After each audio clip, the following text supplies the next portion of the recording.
I do think that Elon led a push early on to make Twitter a lot leaner. And I think that it's like you can agree or disagree with exactly all the tactics and how he did that. Obviously, every leader has their own style for if you need to make dramatic changes for that, how you're going to execute it. But a lot of the specific principles that he pushed on around basically trying to make the organization more technical, around decreasing the distance between engineers at the company and him, like fewer layers of management.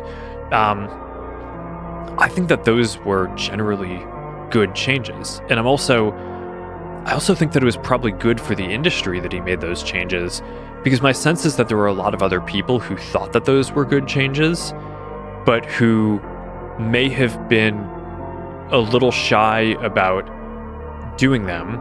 And I think he, just in my conversations with other founders, and how people have reacted to the things that we've done, what I've heard from a lot of folks is just, hey, when someone like you, when I wrote the letter outlining the organizational changes that I wanted to make back in March, and when people see what Elon is doing, I think that gives people the ability to think through how to shape their organizations in a way that hopefully can be good for the industry and make all these companies more productive over time. So I think that was one where I think he was quite ahead of a bunch of the other companies on, and what he was doing there, again, from the outside, very hard to know. It's like, okay, did he cut too much? Did he not cut enough? Whatever.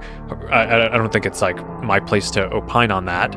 And you asked for a positive framing of the question of what do I admire, or what do I think it went well. But I think that certainly his actions led me, and I think a lot of other folks in the industry, to think about, hey, are we kind of doing this as much as we should? Like, could we make our companies better by pushing on some of these same principles?